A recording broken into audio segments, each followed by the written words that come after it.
So yeah, we don't have any echo effect, right? Yeah. We figured it out. All right. Sorry about that. Got it. So I'll call the meeting to order, 12:05. Roll call, Gus. Here. Hathaway. Present. Harshy. Yep. Holland, Jay's gonna be late, he called me. Musser. Here. Sloan, not here. Stikes here, Smith. Here. Tankenau, she's not available here. She's out of town. Audience participation. Any audience participation? Rob, can you hear us? Let's see. Hands up. Thank you, guys. And thank you. Public comment? Yes. Yes.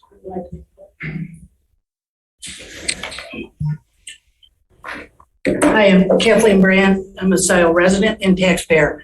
I noticed on the agenda that you have the topic of Dino Drive. I also noticed in the text in there that you are asking for a contribution from Scio taxpayers. I object to that. Taxpayers are already paying into the DDA as part of our taxes, and I do not want the township to contribute additional funds out of the general fund to pay for that. This is strictly a business road. The property owners should pay for that. The same is what happens for residential roads. Those property owners pay for that. In fact, they get no contribution from the township, nothing from the DDA. If they're lucky, they might be the first in and they might get $8,000 contribution. So I've stated this before, I've stated at this meeting, I've stated this at the Roads Advisory Committee. I would hope that you will start paying attention to taxpayers. Thank you. Thank you. Anybody else in the audience on Zoom? I don't see any hands raised. No hands? All right. Guess we have Ann here that's helping us out with a brownfield cleanup. Jameson Development Consulting is her company, and we'll go through that again, but we started the brownfield. It's been about a year, I think. Mm-hmm. And we'll get everybody caught up on how that's working. And there's other opportunities around here. Minutes, please review the minutes from last meeting. Changes, corrections.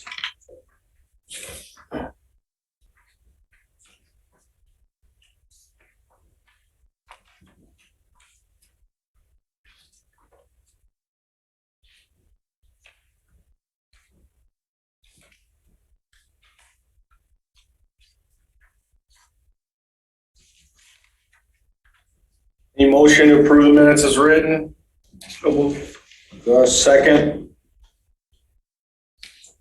Second. All those in favor say aye. Aye. Aye. Motion passes. Thank you.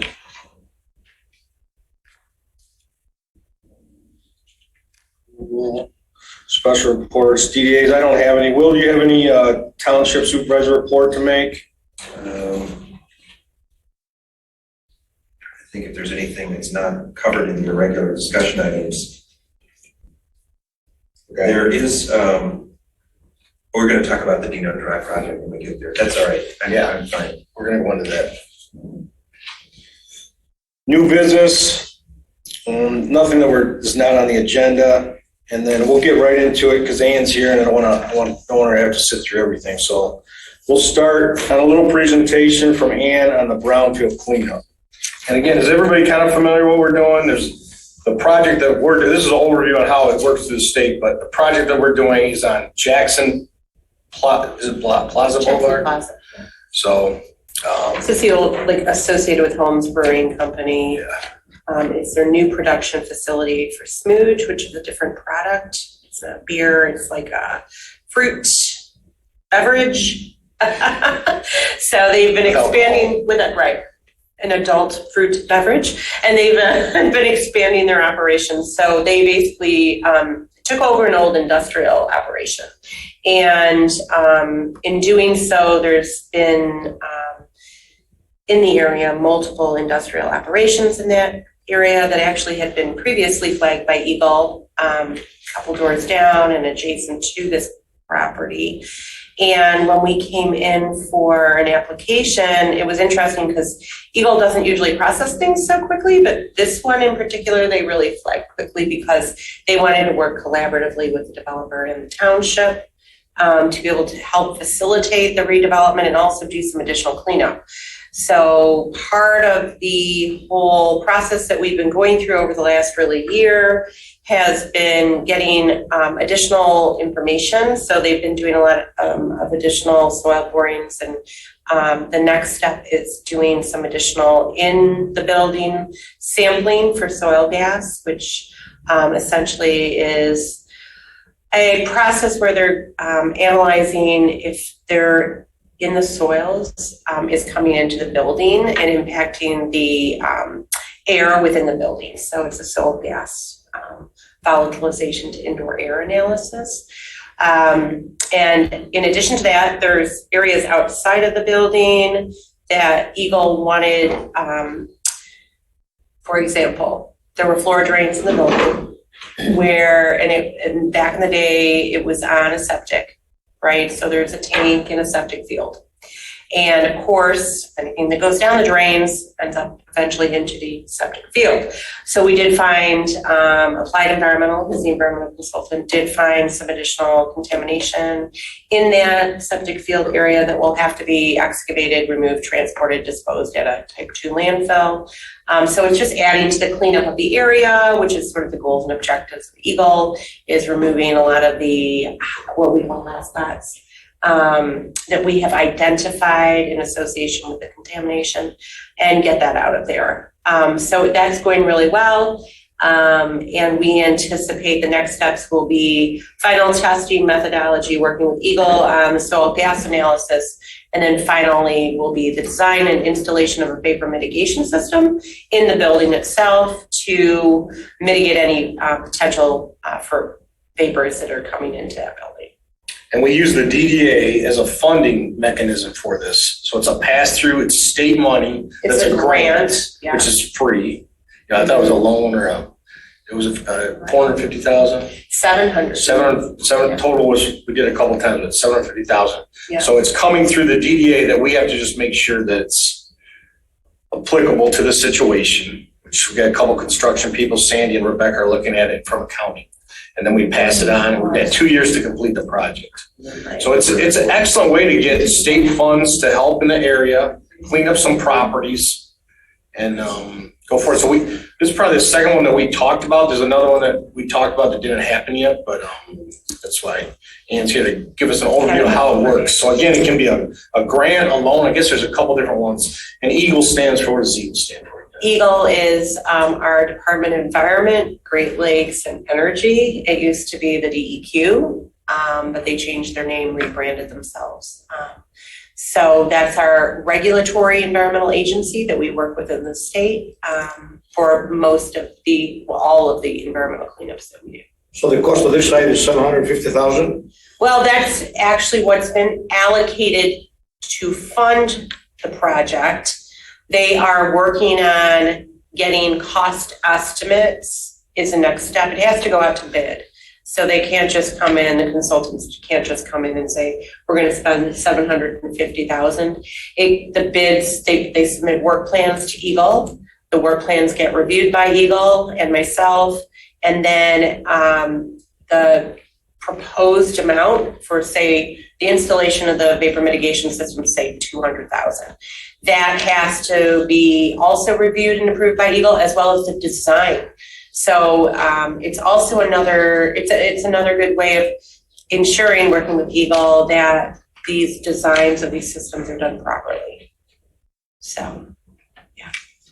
So the money comes from the state through us, not through the DDA, right? Yeah, we're just a funding mechanism. So applicants With a can fiscal agent on it. Right, and applicants can be a township, a local unit of government, township, city, county, right? Or they changed the law recently to allow for brownfield redevelopment authorities, like Washtenaw County can apply for one, or downtown development authorities can apply for one. So that's how the funding comes through and it's a competitive process.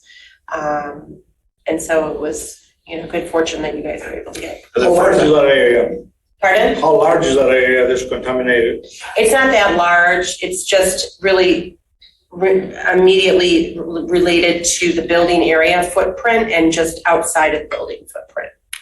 So, I'll email you guys some backup information we had when we started this. yeah, Just one building we're doing a cleanup on. right. So if I can share my screen, can I? So we're just gonna get an overview of how this brownfield cleanup works from the state. Yeah. So it's not specific, but it's. Yeah, I'm just gonna give you guys kind of a 101 on this. Okay, so just a little bit about Jameson Development Consulting and what I do. I work throughout Michigan. I've been doing this since the late 90s. In 1996, basically there was an Act 381, which is the Brownfield Financing Act, which was approved and passed in Michigan to promote brownfield redevelopment in communities. And the really great thing about that program is it really creates opportunities for communities to partner with their development communities, and also if the municipalities have their own goals and objectives, they can also work through these programs. So essentially, brownfields are previously developed sites that have barriers to redevelopment due to the presence or threat of contamination, or the properties are functionally obsolete or blighted. And if you look under 381, those are the 4 qualifying factors to allow for different brownfield funds to come through. Redeveloping, the goals really of brownfield redevelopment is to address environmental contamination first. I always say that first. But it also has a public benefit because it reduces urban sprawl. We used to be always building out into greenfields, and still, instead of looking inward to our downtowns and our, developed areas within our townships. And everybody was like, oh, that's too expensive to redevelop. So what the program's intent was to level the playing field and to allow infill redevelopment to occur rather than affecting new green space outside of the urban areas and developed areas. So it really reduces urban sprawl. It reduces public health threats in terms of exposure to contamination. And it really encourages new investment. And I think that's really key as a DDA. We all want to see new properties being redeveloped. We don't want them to just fall idle, go back into tax foreclosure, or be underutilized. So another term we use a lot. The property's underutilized. It hasn't been redeveloped in a long time. The property value is really stagnated. By infusing some of these tax dollars and grant loans, it really can bring it up to where people want to redevelop it. The term brownfield plan, a brownfield plan, which we did not do on this property, but I want to talk a little bit about how you guys may be able to use brownfield plans in the future. So a brownfield plan, unlike a DDA district, is a site-specific TIF. So it's not a large TIF district like you have in a DDA. It is defined as a eligible property, as in it's for the Jackson Plaza, it was one property that was the area of focus of redevelopment and cleanup.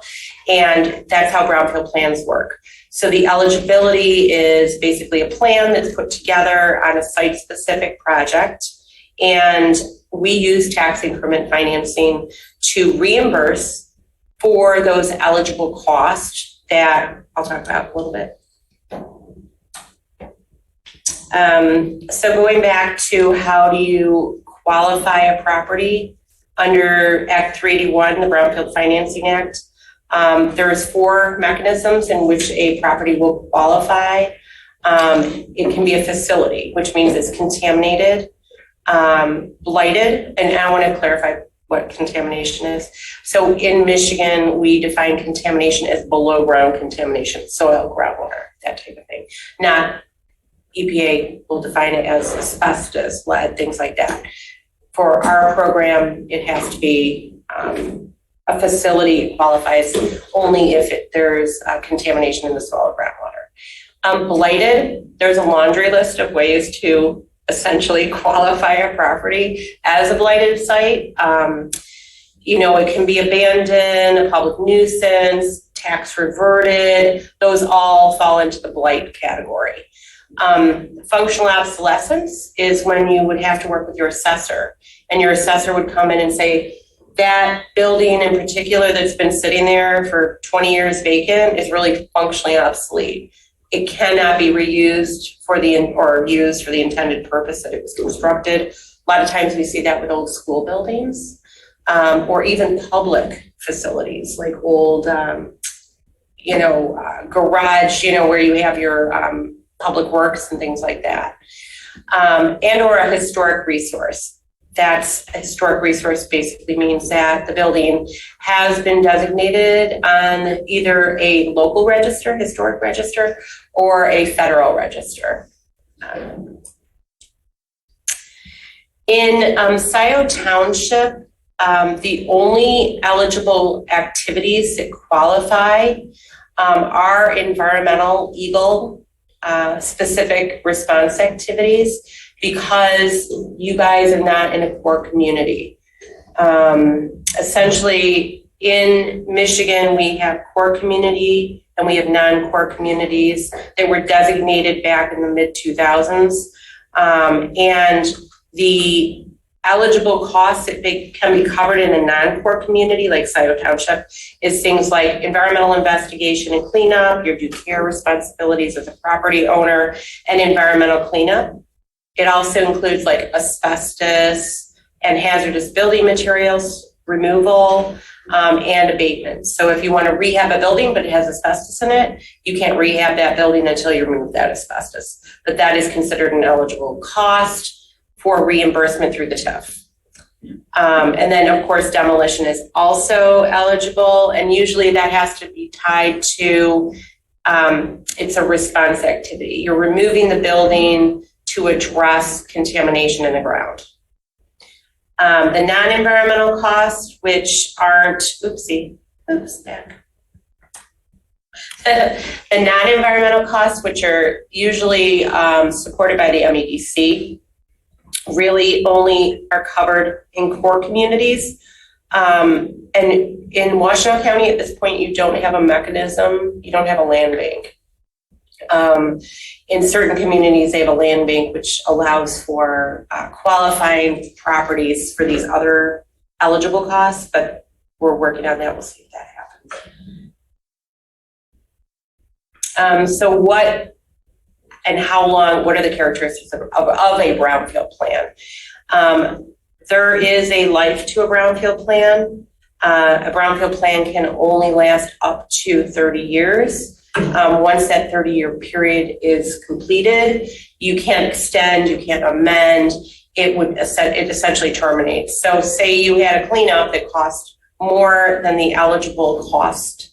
Basically, it costs more money to clean up than you actually had in TIF revenue. That's when we bring in those grants, right? So in the instance of the Jackson Plaza project, it really wasn't creating an incremental increase in property taxes because they were really just repurposing similar uses. And we go on real property versus personal most of the time. And so there wasn't enough increment to capture to reimburse under a brownfield plan for the eligible costs that we were looking at. So that's why we went for a grant on that property. So with a brownfield plan, you're going to look at, first and foremost, what's the incremental increase in the property taxes? And how can you leverage those top property taxes to pay for the demolition, the asbestos abatement, the environmental cleanup, things of that nature? So you guys are familiar with tax increment financing. Again, what we do is the base taxes that you see is like our current value. If I was going to look at a new property, I look at what the current value is of the property. I look at what the incremental increase in the property value will be. So then I will evaluate whether or not it's worth to do a brownfield plan. Because if there's no jump, there's no reason to do a brownfield plan, and it won't work.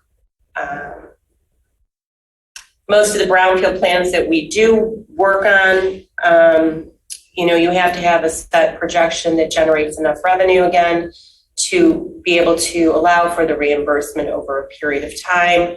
And this is a great tool.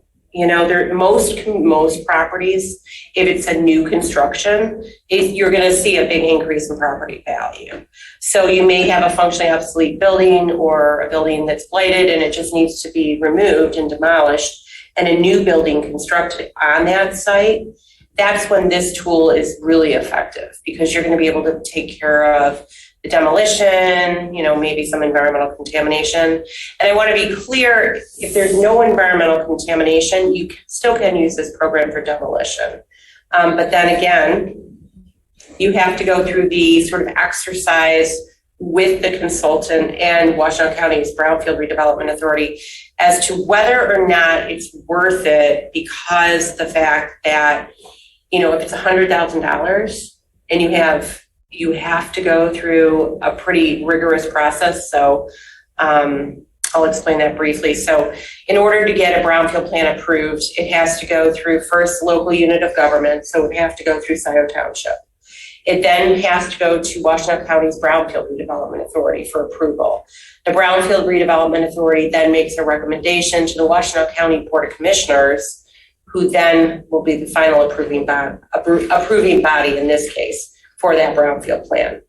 Not all communities have a county authority, but a lot of smaller communities are part of the county authority, which I think is really also very useful, because it's a lot of paperwork, as I'm sure Sandy can attest to, just running the grants themselves. When you have a brownfield plan, you're having to track all the property tax revenue that comes in and put it into a separate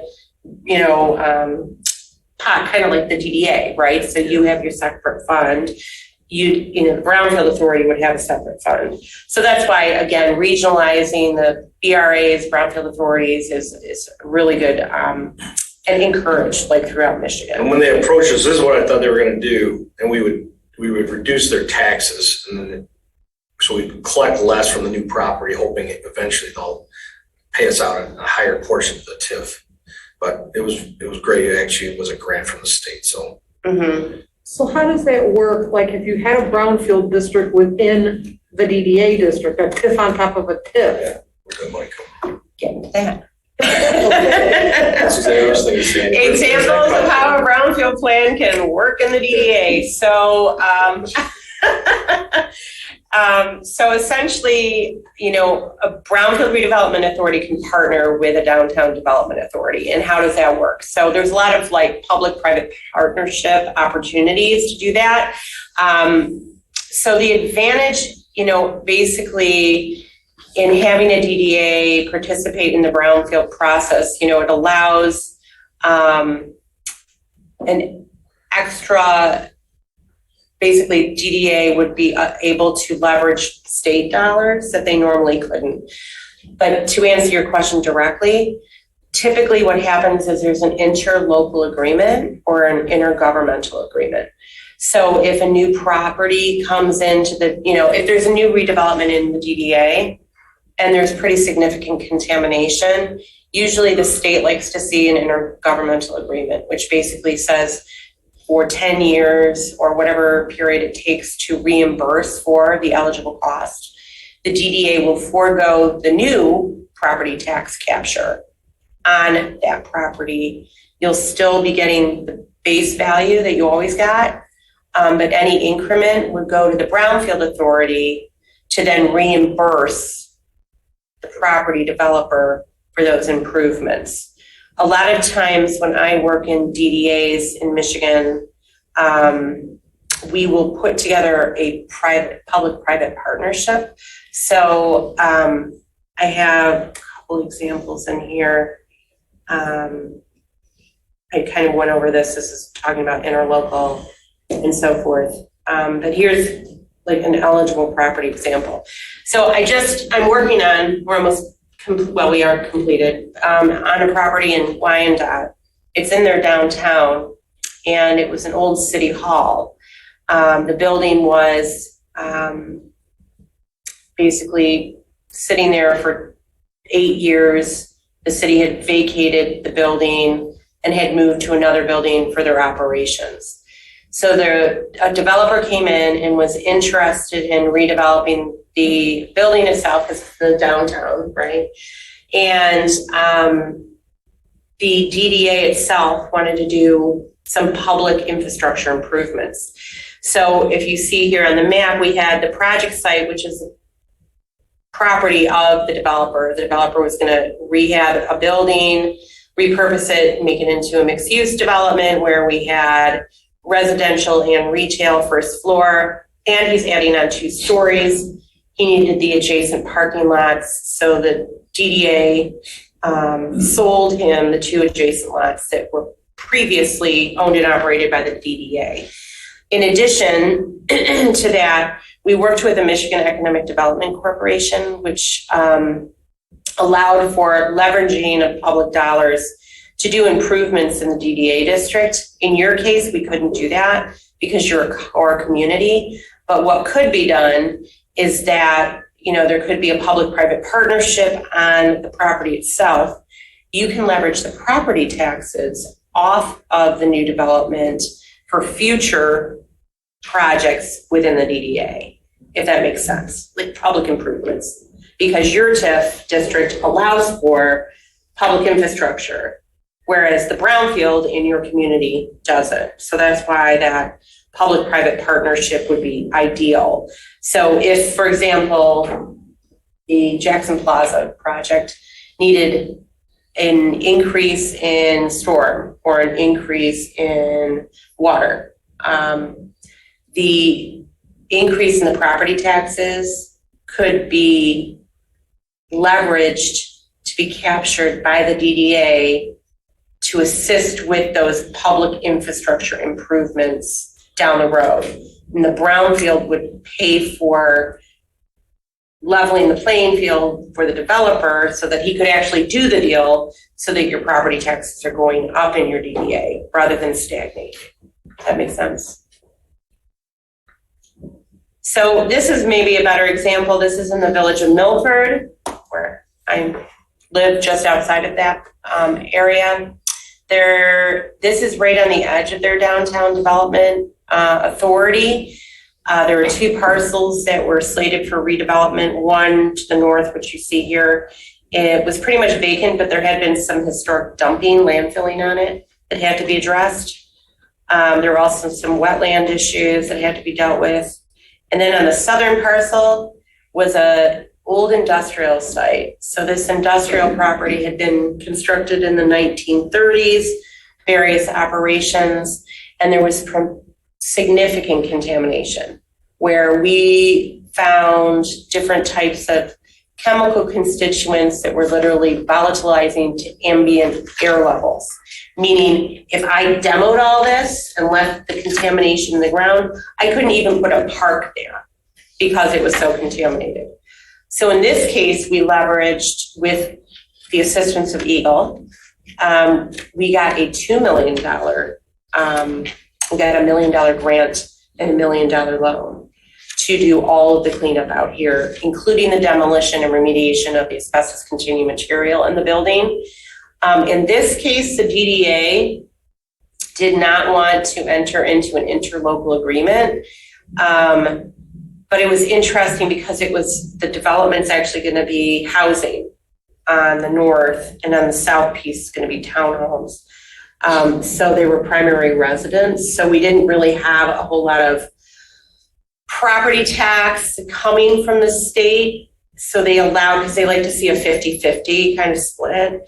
So they allowed the DDA to not enter into an interlocal agreement in that case. So there may be situations where you don't have to enter into interlocal agreement. because I don't know what kind of property taxes specific you capture here, but in the case of the village, they also have village mills and they have township mills. So there was an abundance of local millages that the DDA only captured a portion of those. So it was almost like a 50-50 split between the Brownfield and the DDA, so it worked out. Yeah. But this is an interesting one that worked out quite well, especially getting all the money from Eagle, which was great because, I mean, you know, they like to see these properties cleaned up, similarly to what we're doing here. And then it just benefits the community because we're getting rid of, you know, contaminated property. So the cost of eligible activities, you guys can review this later. It's pretty lengthy, but there's, you know, a whole laundry list of costs that we can put in that are eligible under these programs. You know, your phase one, your phase two. Phase one is a historic property site assessment. It basically will identify if there's any contamination on the property in terms of historic data, right?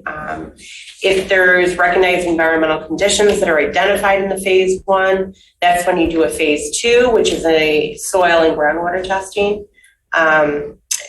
We call it an environmental site assessment. And then there's due care planning, et cetera, that comes into all that play. So, you know, we have to, each site is very site specific. No site is the exact same. The programs are really flexible in that we can be creative as we need to be, provided we fall within the parameters of what's eligible. And again, going back to what's eligible in your community, demolition, asbestos and lead removal, hazardous building material removal, solid waste removal, interesting enough. So if there's like a dumping in a building, a lot of times we've seen like in old abandoned buildings, people just throw junk in there. That also is part, you know, eligible in your community. And then environmental cleanup. So on this project, who contacted you to be part of this? Was it the general contractor on the job? No, And you contacted us? the developer. So typically, Usually it's a developer that starts the process. yes, or the environmental consultants in partnership with the developer. So Applied Environmental was working with Holmes Brewing, and they knew that going into the project that there would be some environmental remediation work that was necessary. I partner with Applied Environmental on a lot of projects throughout the state. They do the environmental piece, I do all the consulting piece, like bringing the plans together, the economic development incentives. So that's a lot of times how it works. Okay. Is you get contacted, or you may have, you know, somebody calling up Will or and saying, I got a problem site, I want to buy this site, but you know, it's going to cost me $200,000 to demo it and get it back to productive use, right? To where I can redevelop it. You know, that's when Bob would call me and say, hey, we got an issue here. Do you think it's worth going through the process, right? So you evaluate that, whether it's worth it, and which Yeah. happening, grants or. yeah, TIF funding. right. So we run like tax tables, right? I'll run a tax increment finance table on just that property to see, which we did with the smooch redevelopment. I ran a tax table. I'm like, yeah, that's not gonna work. You know, there's no increment. I call the assessing department. I call equalization in some communities because it goes through the county, right? And then I liaison always with the local units of government and whomever's basically, we call Nathan Vogt. So Nathan Vogt is your Washoe County representative. So who are you gonna have contact? Sort of Bob would call me and then we would call Washoe County Brownfield Redevelopment Authority. They're gonna be your partner every time. Nathan is fabulous. He would, I'm sure, love to come in and do a presentation for you. So it's called work. Yeah, If and we're driving down Jackson Boulevard, we see a project that maybe needs some help. I mean, if the owner's not gonna sell it or anything, is there any way for us to encourage cleaning up on the site if there's not a change in ownership? if there's not a change in ownership and there's and the owner is liable for the contamination, then you cannot apply for a grant. Eagle will not support liable parties with grant funds.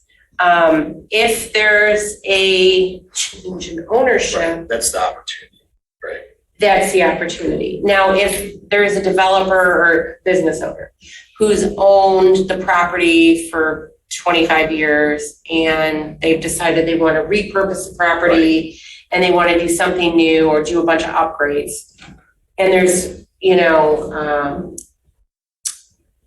asbestos containing material or something like that in the building, that would fall slightly differently under the law because it's not regulated under our baseline environmental site assessment and due care part 201 program, which, has a whole liability thing with it. So, but usually if you cause the contamination, you're responsible to clean it up. Unless you flip the property, somebody else comes in. And, recently Eagles actually started going after more liable parties. I run Grand Traverse County's Brownfield Redevelopment Authority, and we've had quite a few properties where we've had offsite migration coming onto public properties, where, it's owned by the county or the city of Traverse City. And we're looking at repurposing an area. Well, let's do an environmental study, right? And Eagle was like, oh yeah, we're going after, so they're getting more active and holding folks responsible, which is great, and not just the big guys. So that's encouraging. So any more questions? Thank you for taking your time to listen. And I hope I wasn't too long-winded. Any general questions? I was just gonna clarify, so if there's an industrial property where there's contamination of some kind or another, and if we have an example inside of township where there's one that's been condemned by the county, if the owner of that building, they're not eligible to seek a grant unless they're selling the building to somebody else, and then that new buyer that new owner would be eligible to apply for a grant? It really depends on the chain of liability. So let me give a couple scenarios. So if that current property owner who owns the building caused contamination, he's still a viable liable party, meaning we could still go after him to complete the remediation on the site, right? If he decides to sell the property to a new party and he's still around, and there's a potential that Eagle could seek, financial retribution against that party, they may go after him. What had been done historically in the day, especially with like gas stations, right? So XYZ gas station owner owns a gas station in northern Michigan.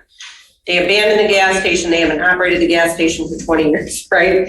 New guy comes in, wants to redevelop that, but XYZ gas station owner is still around.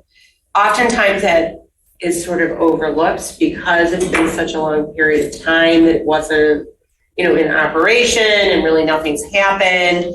And Eagle, if there's a good economic reason for the project and the community really wants to see the property be addressed, then that's an opportunity to call Washtenaw County and talk to Nathan and say, here's our problem, Nathan, can we talk to Eagle?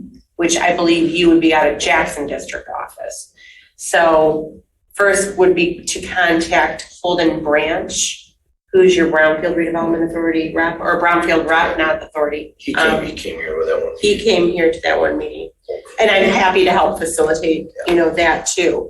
But it's always worth, in my opinion, a phone call. But if you want it black and white, it's, if there's a viable, liable party, no grant dollars can be contributed. They will consider TIF, tax increment financing, but that's also up to the local unit of government.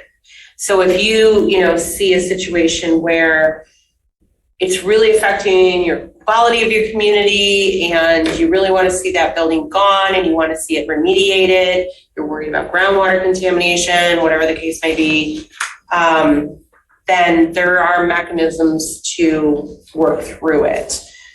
Loans potential, grants are off, TIFs are usually a yes. Excellent. Yep. Any other questions? And again, Sandy, Rebecca, Jeff's copied on some of the current Brownfield project, and we're just facilitating and make sure that everything looks okay. Yeah, it's a pass-through. Right. But it's a great opportunity. I think there's going to be more opportunities. And I have one more question. If we were to be proactive, if the township and the DDA were to be proactive, what would you recommend in terms of sort of like a strategy for identifying potential brownfield sites and approaching? Oh, yeah. So I would definitely recommend if you have known sites in your community that are problematic, I would put together an inventory of those sites. I would list out what sites are priorities for that community based on that inventory for potential redevelopment.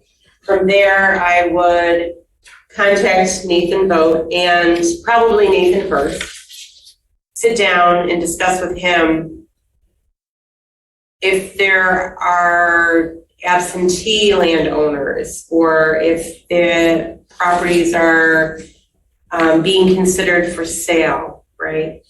Nathan does have money available in his Brownfield program that you can apply for as a community, and that goes into the local Brownfield revolving fund. Nathan's got some money? Nathan has I money. didn't think he did. I thought he was like just wanted to use our money. No, he's holding out on you. Good. So Washtenaw County has local Brownfield revolving funds. And as a community, you can apply for grants to do assessments on properties. The complication comes in, Will, when you have like, you can't just go on somebody's property, you have to get permission, right? You have to get access agreements in place. And then it has to be vetted through Washtenaw County's Brownfield Authority, but it only goes to the authority. So you don't have to go to the Board of Commissioners for local Brownfield revolving funds, because that's kind of like your own operating funds that you use in the DDA. You have just certain discretion as to who you can hire and what you can pay for, even though the board would have to approve it. So that's a good tool. You could. So the initial inventory is sort of you're sort of guessing. Right, that the and site then. might be contaminated. And then I would hire a consultant, to be honest. If I was community, I'd have my inventory. Then I'd hire a consultant that could do an assessment on if there's been previous environmental reports even done. Look through the archives. Look through the archives, there's different databases that you can have, environmental consulting firms really would be good to start with because they're used to doing that. They could then put together a list of what the potential is for contamination or not, right? It may just be a site that looks bad, but it may not have any adjacent, right, contamination on it. And you always have the ability, as a community to condemn the building. Well, if we work with the county building department. Oh, you go through the building yeah. It's like the same in there up in Grand Traverse, yeah. So, but there is a condom, you can go through condemning. But then really, one of the things I do caution folks in communities is be careful of not being like in that role of where you're taking on a crappy property, meaning you don't want to be it goes into tax foreclosure, right? Then it's sort of a don't you have an opt-out for that? I don't know how that works here. I think it's like, if a property goes into tax foreclosure, I think it's first offered to the township and then to the county. I think that's how that The works. tax foreclosure is done through the county, Oh, it has gone through the county? Okay. Yes. Do they offer the property up to you guys first? not that I've ever been aware of. Okay, so it just goes all through the county through foreclosure process? Correct. Okay, so like if it went through a foreclosure process, that would be a different thing, right? And then it becomes the county's issue. So then it's a marketing thing, you know, it's like, do you want to get the who's going to put that back up? I think the county does all that with the So auctions. It could take, assuming that whoever owns the properties that are in question is paying their taxes, and we made such a list, then probably the next step would be approaching them and seeing if they would be, you know, what their plans are for their property. Right. Whether there's a way that you can sort of like steer them towards potential brownfield support for their cleanup effort. But then if they prove to be sort of resistant to doing anything with it and it was deemed blighted, then it would be sort of, you know, several other steps involved in sort of deciding whether to, you know, work with the county to condemn it and then Right. move from there. Right. And I mean, your hands are really tied if you have a landowner who doesn't want to do anything, unfortunately. You know, I mean, It's their land. it's their property. They own it. If they're paying their taxes, you know, if it's completely a disaster, the only thing you could really do is go through the county to condemn it. Well, we could try and But then what? match them up with potential buyer. That might. I was like, I don't know what that would do other than tick them off. So maybe it would just, you know, I mean, again, there are firms, you know, like brokers that will, you know, put on the market as is properties, you know. Some people do because, you know, if they know these programs or they are interested in investing in this community, you know, then they will. Because I mean, you have quite a few, you know, areas where there's a lot of potential because of your access to highways, your infrastructure. I mean, that's what you sell it on, right? What can Scio Township provide? You're going to be providing access to, you know, your basically highways, access, boom, right next door to Ann Arbor, boom, you know, so it's that whole marketing thing. Any other questions? And Ann's been on some of the emails. I'll make sure that everybody's got her contact info. And again, she's paid through the grant and we can hire her on the outside. It's been good. Yeah, no problem. Keeping everybody on the straight and narrow is my job. Like, dot those I's, cross those T's.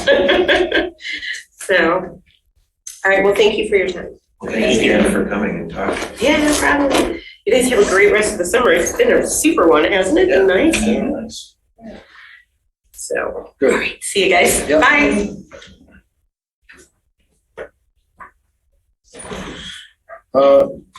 On to letter B, review the draft. I didn't print that out, but hopefully everybody kind of went through it. Again, we're just updating the overall plan from 2006 for the DDA, kind of a guideline. And Jennifer's been really good. She does this professionally, kind of gone through it a couple times. I think Jeff and I have done it with her. James talked to her. We're just trying to finalize the draft again. We're waiting for Doug. Luan's gonna just update some of these charts for us that we needed. But is there any questions, concerns?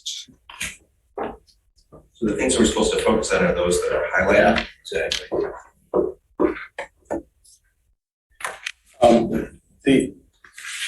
I did note, and it's on my computer and it's not turned on, that it talked about the projects that we've done, and it was pretty incomplete, I thought, as far as the things we've done. It's going to take a little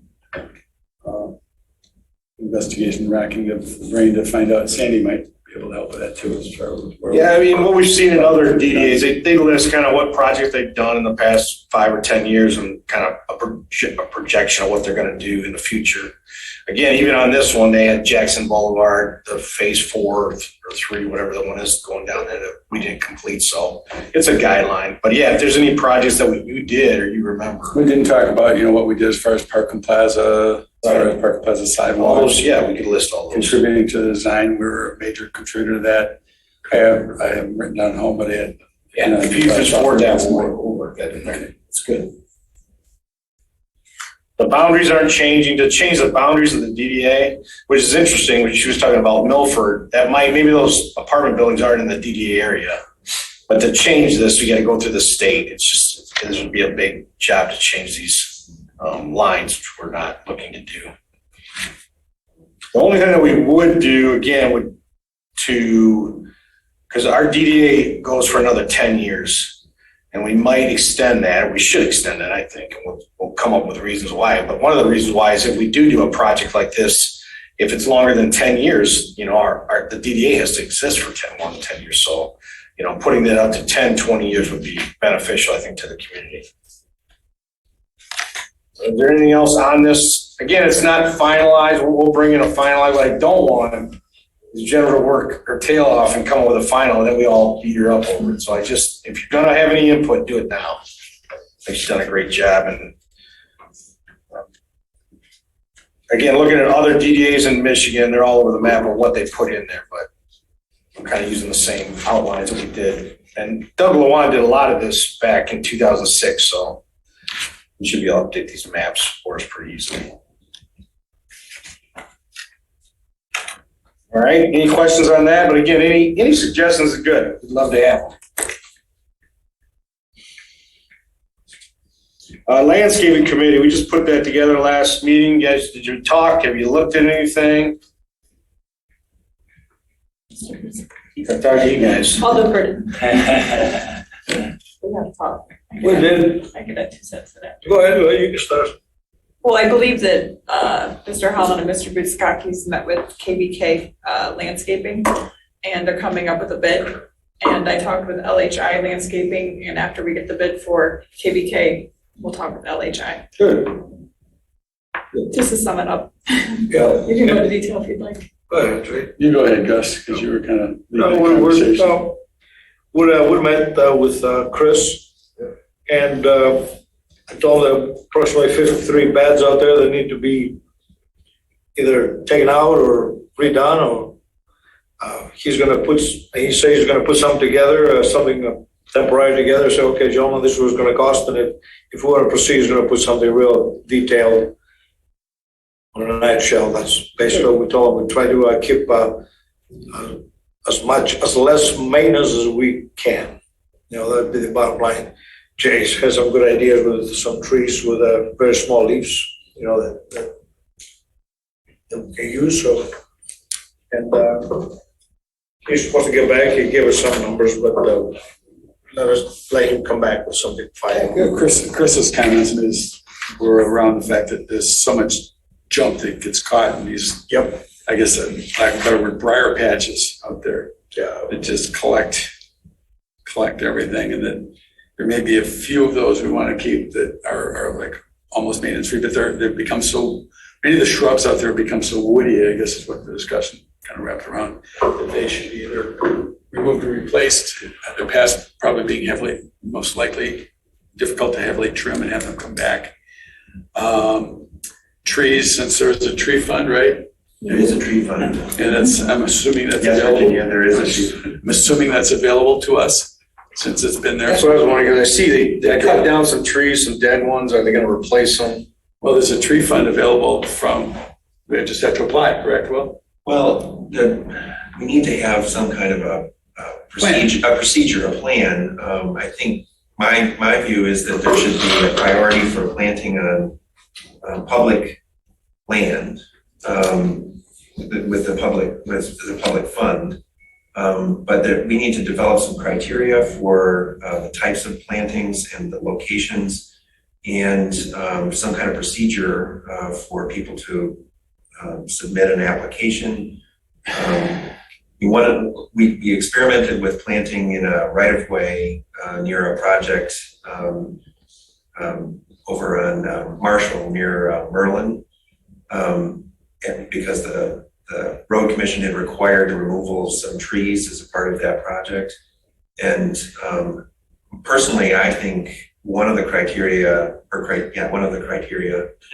should be, is there somebody who will tend to the newly planted trees to make sure that they survive? Because I think too often trees get planted and then they just are left on their own. And that I think what often happens is they fail. And so I think we should try and have some sort of plan that ensures that the newly planted trees will have a chance of survival. So what DDA has done as far as, to that note, in the past, is put tree gators around them and actually hired the fire department to go out with a truck and water them to fill the boot gators, or we can hire a private contractor or whatever. But so what you're telling me was that Scio Township has a program to take money from developers for trees, but no program in place to just redisperse that money, to use that money. And that's why it's been sitting in that fund. As far as I'm concerned, extorted from developers. I'll say it again, because I voted against it every time it came by, so. Don't hold back. Yeah, you know me well. And that's probably not, that's definitely not the right word for it, but as a former developer, that's the way I felt. Okay, it's a feeling. Did that come from the IHA building? And they had to pay for it? It's come from many places. It's any site where trees are removed And they can't replace them. and they don't have enough Right. land left to put them back. You know, and so I mean they remove it obviously as soon as they can. But anyway, so how do we get that program? Who writes the plan? You know, last time we discussed it was like, send me a letter requesting it. But then now we need some kind of a process, and there's no process. So Correct. how do we access? We did take a step this year. We put in the budget, authority or an appropriation of $50,000 from the tree fund to be spent this year. So, in some ways that's sort of setting a target for the township of coming up with that much tree planting, which is pretty ambitious, and getting it done, but we don't really have a process for doing so. We assigned to the Parks Advisory Board the task of coming up with a proposal to advise the board on how to plant trees using this fund. But that's not the same as having, some kind of a process. I know the Sustainability Task Force and the Planning Commission has also expressed interest in encouraging tree planting using the funds in the tree mitigation fund. I mean, if you guys came up with a proposal for trees from talking to your landscapers, then we'll vote on it here and then pass it on to the trustees. Yeah, I think any advisory board, like the DDA, Parks Advisory Board, Sustainability Task Force could make a proposal. I think it'd be great if people talked, if all these different advisory boards sort of talked together and came up with an actual plan with criteria, kind of like the Land Preservation Commission has. They have criteria for evaluating land for preservation. We could have, criteria for evaluating proposals for using the tree fund. So if our plan is to plant the trees and make sure that the trees all water and they grow over there, what chance do we have to get any funds? Well, it's. I mean, no, we would do exactly what you say. We plant the trees, we water them, we make sure they're all alive and well. Okay, so let's cut through all the chase. So do we have a chance of getting any money and the funds or not? I think that, if there's a proposal for spending money to plant trees in Scio Township and it's brought to the Board of Trustees, that it has a good chance of being approved, especially if there's a plan, is part of the plan, is how to care for those trees to sort of get them started. Correct. Well, obviously, we don't want to plant the trees and let them die. What's the purpose? Okay, so to do that. So we'll put the plan. Okay, all right. Bring a proposal back and we'll vote. That's fine. What do you think, Jay?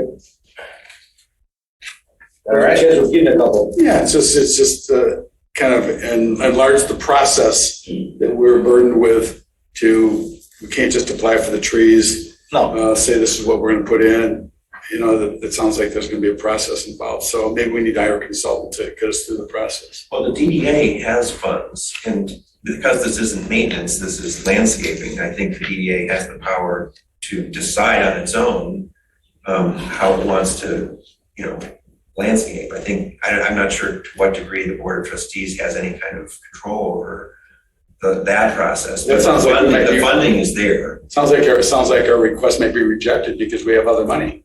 Well, or it could be a partnership, like the township partners with the DDA on other projects. So the trees have been removed in the DDA district with the idea that, to me, that they would be replaced in the DDA district, because most of these were commercial properties, many of which were in the DDA district when they were when the developer was requested to either plant more trees or pay money to the fund. But then that developer has no control over where those go. In the DDA, came from the DDA, money came from the DDA, trees came from the DDA. Now we have to go through a process to get the money back, to get the trees back. To me, it's always been about the trees. I know the township, it's about the money, but to me, it's always been about the trees. And I just think it's going the wrong way again, but okay. I'm not sure that it's gone any way, and I'm not sure that I agree with you, Jay, that the township doesn't care about the trees, that just cares about the money. I hope nothing I've said implies that there would be a burden or a resistance to using the tree fund to plant in the DDA district. I think all sorts of things are possible. All I'm saying is I would like to see some kind of a plan that sort of brings together. Scio Township has not put together any plan to take the funds taken from developers to plant trees. They have not put together any plan, but they keep asking developers to donate money to a tree fund that they have no prescribed way of getting the money out of. And I think it's a failure of the township to not do something about that. And we're here saying, gee, we're gonna have to do it. You're saying, gee, guys, you write the plan. That's exactly what I was saying, but I think we're actually in more agreement than you think. Yeah, we got a proposal, and I think Turner with the landscape or whatever committee that is, the Parks and Rec committee. Parks Advisory Board. We'll agree with it. And, yeah, but again, I agree. A lot of the trees have come out of the DD area, so I'd like to get those back planted there. Yes. Weirdly, I know a lot about trees. I also know some people on the Sustainability Task Force and the Parks Advisory Board. I would be willing to be the DDA liaison to go to those board people, say we've been requested to make a criteria sheet to present to Scio Township so we can get some money out of this fund. I think we got a landscape committee here. But yeah, if there's overlap on all those, we can do that. But well, if he's asking. I'd rather have a proposal from us and not other committees. All right. That's why. All right. Anything else? It's good. So again, we'll keep moving ahead on the Scio DDA plan. Landscaping, Dino Drive. So again, Dino Drive, I didn't include the numbers from Washington County Road Commission before, but the Dino Drive project was roughly, based on costs 6 months ago or whenever they put it, $230,000. We were trying to raise half of that from talking to the property owners on Dino Drive, which we mailed twice, we phone called everyone, and we personally met with almost everyone as well. So it's interesting conversations. And so we've gathered maybe $25,000 of commitments from some of the property owners, which actually the smaller property owners were more willing to help than the larger ones. The larger ones kind of didn't want to help or talk much about it. So we're kind of I'm at a loss of what to do going forward. Wasn't combined metals at $25,000? They committed at least $5,000 and possibly more, but 25 is the total amount that I've got commitments from some of the property owners. Looking for 100. We put together a letter and said if everybody kicked in $3,300, that would pay for our portion. So that was kind of the number that a lot of them were able to commit to if they wanted to. there's two property owners, I'm not trying to throw anybody in the bus or anything, but there's two property owners on the one side, and their rationale is we pay taxes, that's what it's for, a public road, and, I kind of agree with them to a certain extent, obviously. I said, at least we came up with half the money, but, in a way, I don't feel it's I think all of them should pay part of it or none of them. Definitely. Definitely. And that's why I'm kind of getting, I don't know if you want to, I'm kind of getting into it quickly, but if you look at our budget and our balance sheet, which I had Sandy run, we do have quite a bit of money in our savings because we've been saving for that future project. So we have $3 million in cash. We need to keep at least $1 million to pay for the bonds every year. We have a $100,000 commitment to the pathways that we collect tax revenue, so it's actually 75.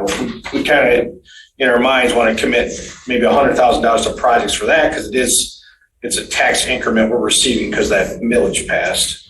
And then going forward, there might be another $50,000 to pay for the bus shelters. So we do have a lot of cash here. I know Jay gets mad every time because every road project we help with is different. It's the road, the length of the road, who's on the road. And we fought this for 10 years, how to fund each project. So I think, my opinion is one of all, my opinion is we should pay for that road to be paid. For, $230,000 we should pay for it, but.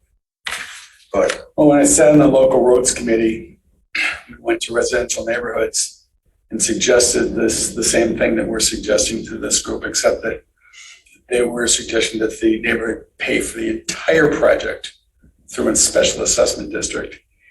And basically the neighborhoods were told that if you want your roads to be turned back to gravel, that's what will happen over time.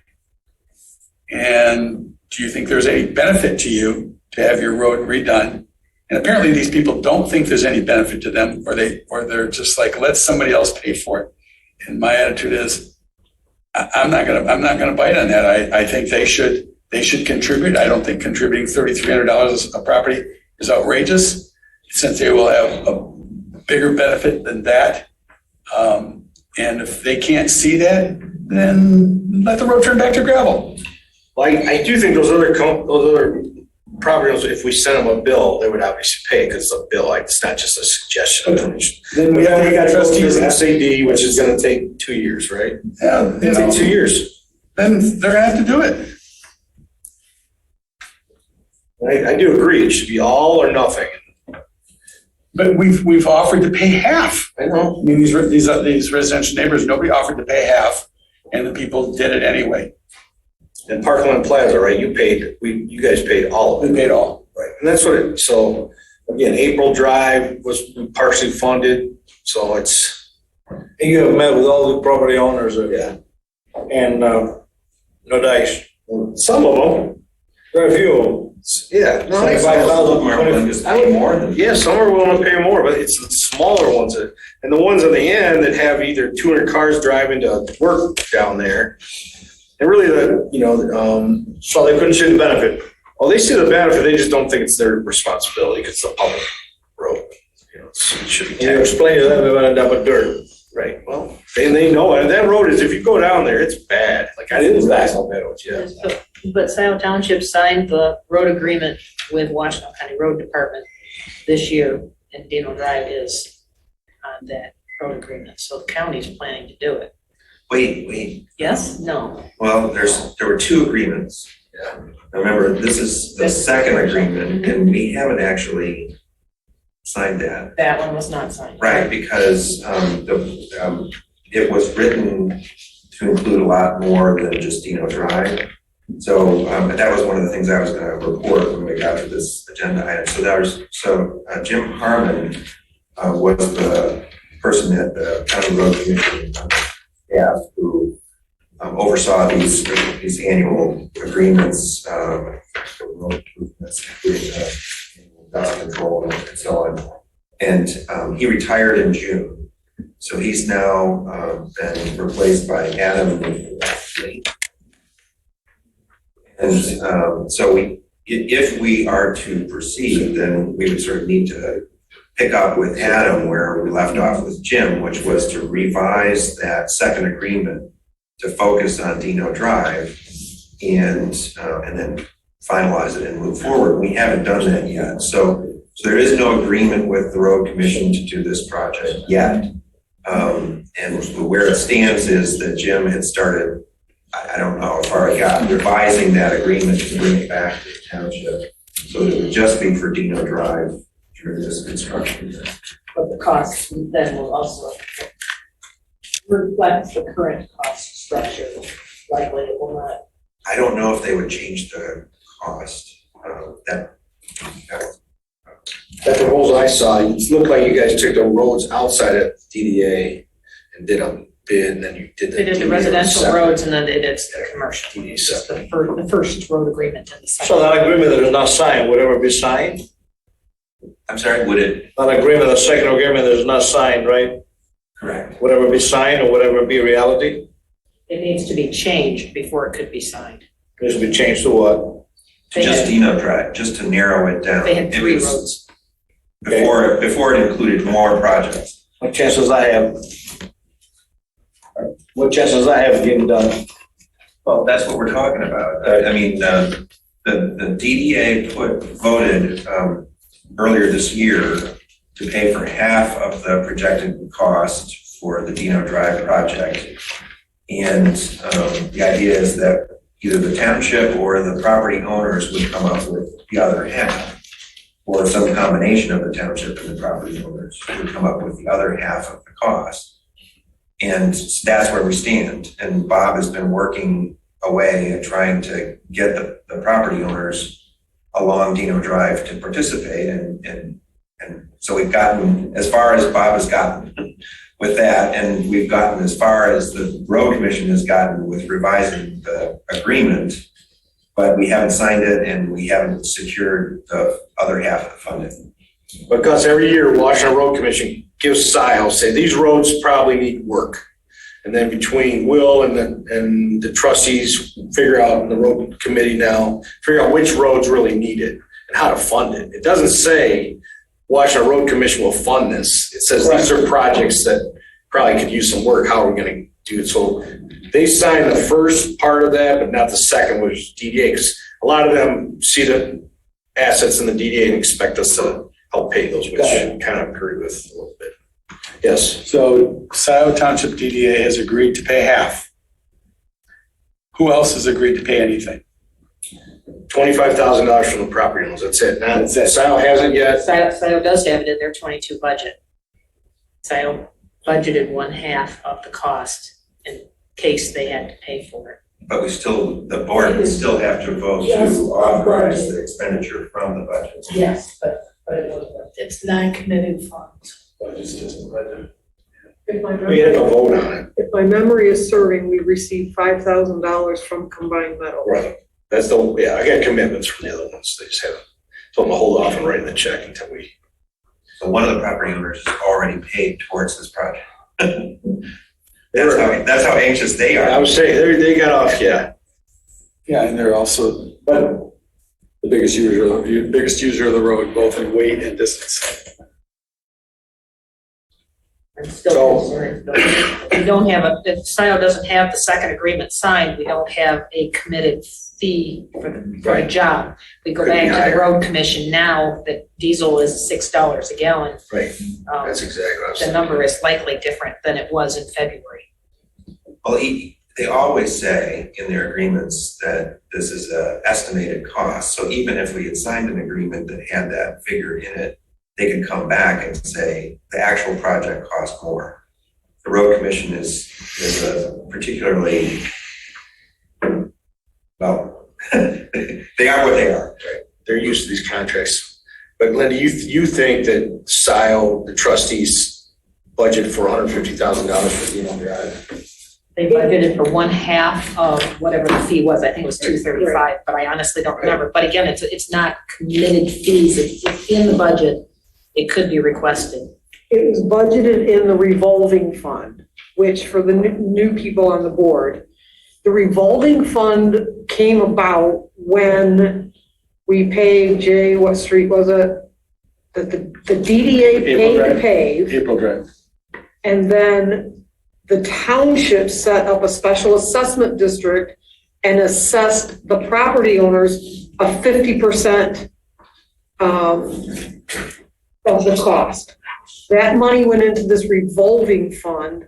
The intent of the revolving fund was to use it to loan the residential properties that, you know, would have small projects that would not be financially able to bond for. So, you know, $100,000 project for residential, you're not gonna go spend $50,000 to bond for $100,000. Exactly the way I recall it. So the revolving fund would loan that money to those residential projects, and then through their special assessment, it would be paid back. And that's happened a couple of times. Then last year, we used some of that revolving fund money And it was loaned with interest. for the Jackson Plaza Enterprise Drive, whatever one of the other little projects was.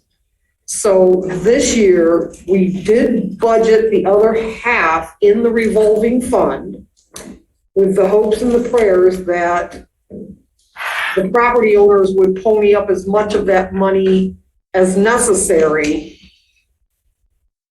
so that the cost to the revolving fund would not be the whole 50%. It was specifically put into the agreement that the property owners would have an ask. Right. So we've done. The real ask would be an SAD. Is there more than, is there at least a little more than 50% of the property owners willing to contribute? 2, 3, 4, 5, 6. I'd say no. No? It's just a little shorter than half. Yes. I move that we leave our offer in place to pay, was it to pay 115,000 or something like that? How much? Like 117 and Whatever it was, change. leave our existing offer in place. And that's it. If they choose not to go any further, that's fine. They can pay for the whole thing someday or whatever. Maybe we can help them then. But I think they're not acting responsibly. Great. I second that. So make sure I understand, Jay. So you're saying that the DDA's statement at this point would be the DDA's stick with its commitment of paying for half the projected cost from the road commission of Projected, right? 117 at this point anyway. That's what the road commission said, and that it's up to the property owners on Dino Drive to come up with the other half, Or not? or not. Well, you're not saying just those property owners, but alternate funding for the remaining, Yes, okay, that'd be more accurate. Okay. because it could come from the township. It could come from the township, it could come from the road commission. Taxpayers don't like that. So that's the motion you're making, and that Gus seconded. I didn't necessarily like it when I paid a couple SADs. Actually, I paid 5 times in those SADs. I didn't exactly like it. I just think every year these road projects should be, from doing it. and every year these road projects should be a little bit different. You know, we're fortunate right now we have the funds to help. You know, back in 2008 we didn't. But we'll have other places to use those funds. It's not like this is our last chance to do a project. You know, I mean, I'd rather do a project with someone that wants to cooperate on a project as opposed to just saying, "Oh, you guys pay for it." I've had my hand up. Can I make one comment? I've been ignored. Can you wait until the end of the meeting? We can have it then. I'm not gonna have people come in and out of the meeting for the board. Thank you. Hang on, Rob. So I guess there's a motion made by Jay that we keep our commitment of just paying for half.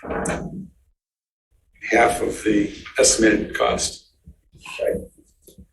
So basically leave what we have in place and then see whether we can come up with the other funding from some other source. The balance. Like that. We got a second for that? All those in favor, say aye. Aye. I'm actually gonna oppose this one, but that's okay. We got the money, I want to spend it, but. So motion passes. We'll keep our commitment and we'll check with the trustees. The road committee might be able to come up with some suggestions. Our Maybe we can talk to the owners again.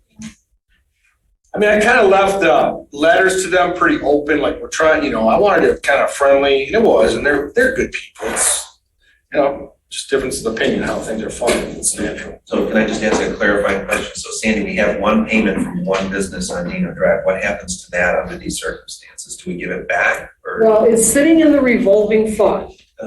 So, I mean, it would be up to the township if they're not willing to spend the revolving fund money, and if they don't get any other commitments to return the money, or you would have to have a conversation with Combined Metals. Okay, That's what I was wondering too, but okay.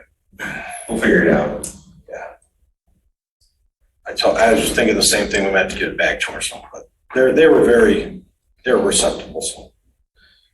I think we'll have a good relationship with that company going forward. Well, if you could get the 50% mark of businesses committed to it, then the township could just set up the SAD and force the issue. Well, that's what I was thinking, is maybe they would be willing to take the lead on an SAD. So the SAD could come from the residents or the home property owners, not just us. Yes. So It we doesn't, need 51%. usually they're initiated by residents. Okay. All right. Okay, so that motion passes. We keep on working on that. That's about all I had. Again, I just leave that possible project list on there. But we go to the bills that Sandy brought. Any questions? Jump in there really quickly. Yep. So, helping with the sidewalks by Parkland Plaza, underneath the possible projects. I don't know, we had a request from one of the residents who's in a wheelchair in Parkland Plaza. When we put in the sidewalk, it crosses over a county drain. Oh, I can report on that. Should I wait for you? Well, I can. Great, I was just gonna say, do we need to request those funds here?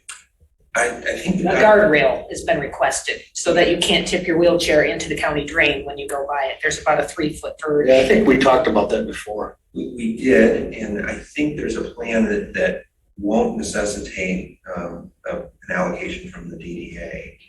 It's possible that would fall through, and then we might come back and bring it up again. But it's such a small, in the larger scheme of things, it's such a small cost that I think we can accommodate it within the project that is going on Zeeb Road.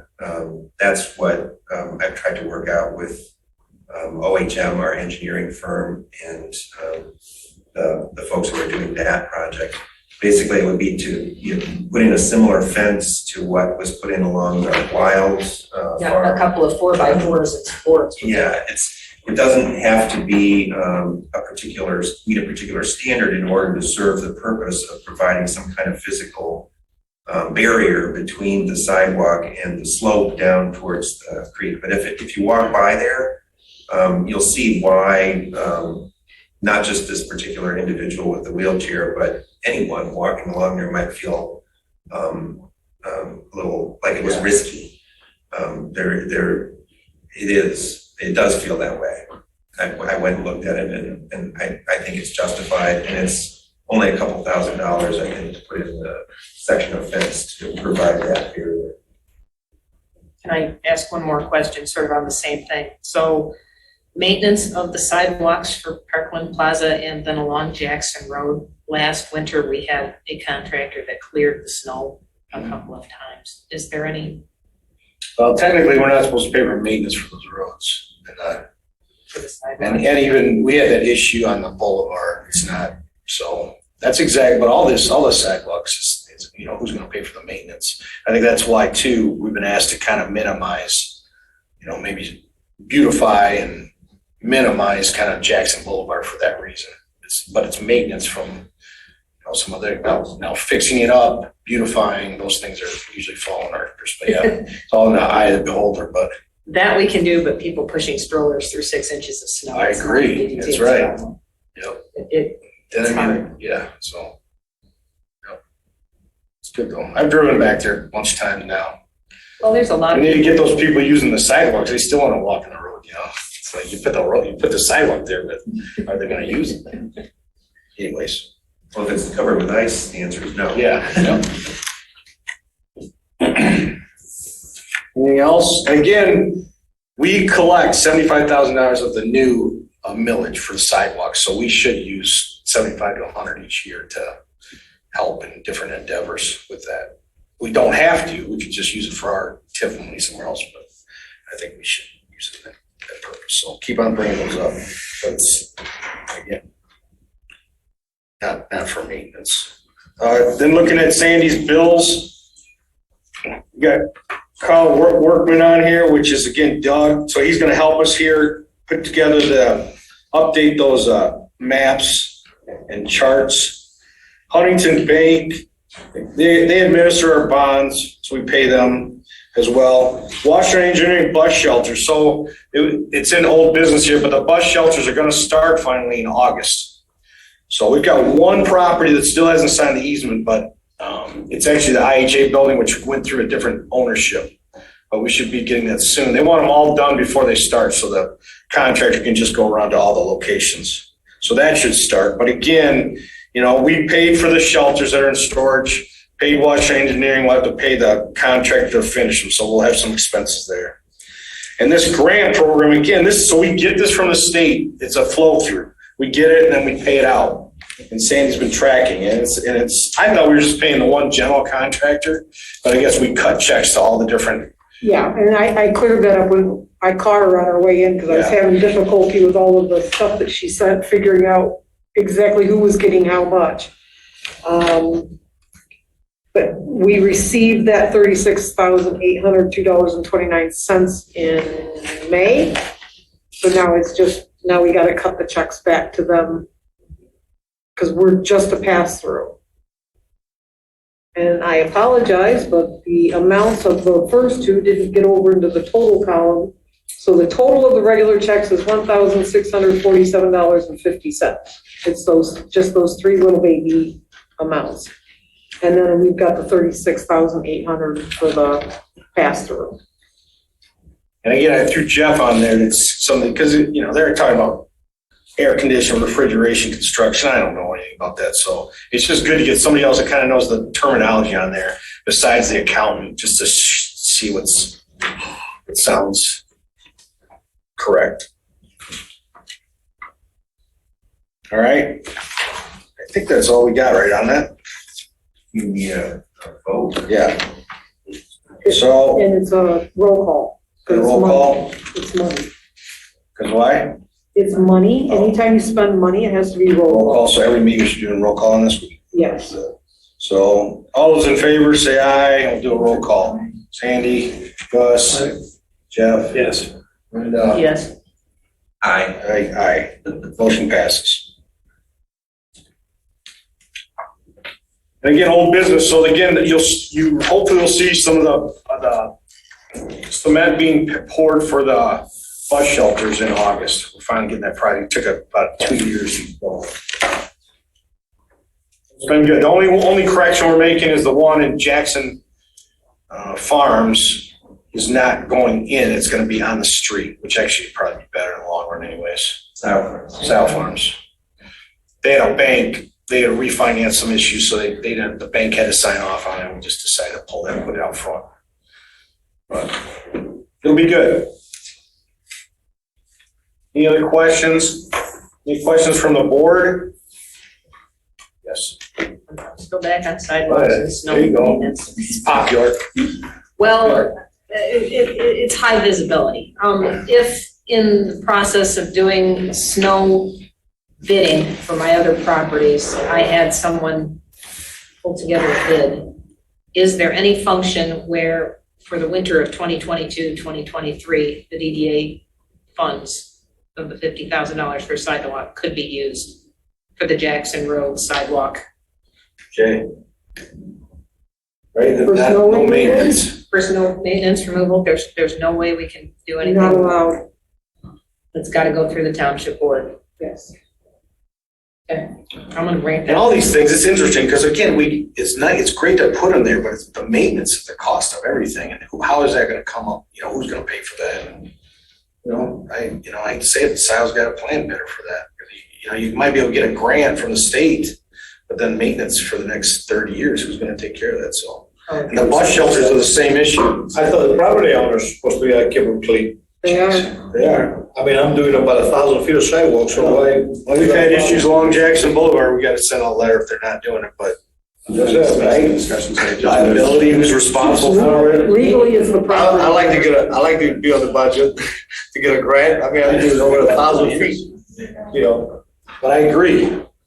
Well, can I put together a grouchy gram to send to the property owners that the sidewalks go across? There's a lot. Are you talking about the side, like from U of M's building up, right? Are you talking about I'm that? talking about Where- Jackson Road. The Oh. Parkland Plaza will take care of ourselves. Right. That's one of those. Oh. U of M has committed to help with that Parkland Plaza sidewalk. You're talking about Jackson. I'm talking Jackson Road. They're gonna do it even though they don't mow where the sign is.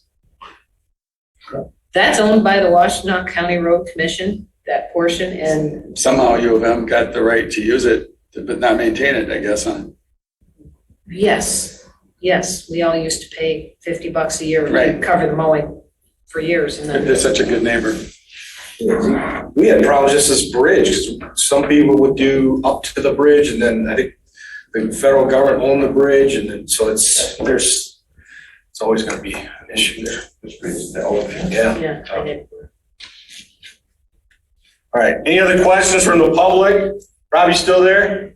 Well, I think Bob, you Cut 'em out? you did sort of offer to people that they could speak at the end of the meeting, even though it's not on the I agenda. thought I had it on there before, 'cause, I don't see it here. all right.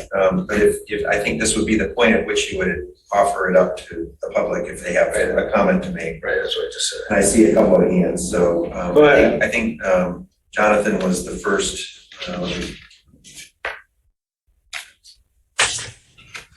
Hello, this is Jonathan Greenberg on Park Road, soon to be on Green Mountain Circle as the Trailwoods development continues, and we've now moved our driveway. Hi, Jonathan. How you doing? Go ahead. Earlier, I just want to be clear. Earlier, it was I who started to speak prior to you voting, not Rob. I just wanted to offer a suggestion at the time as contributing individual from the community you serve. But Bob, you chose to respond to me in both tone and words, and that said otherwise than thank you, not now. You owe me an apology, sir. I don't like the way you spoke to me. I was just trying to help the community not make a mistake. You did. You'll find out about it later now. I'm really sorry that this worked out this way. I could have provided you some, avoided some legal problems you'll have down the road. But the way you spoke to me was so dismissive and obnoxious. I don't want to help you. I'll speak to that. Any other comments? Anybody else? Yeah, go ahead. Go ahead.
And we mentioned the bus shelters should start in August, and all the easements are signed except for one, which we're working out. It's actually the IHA property.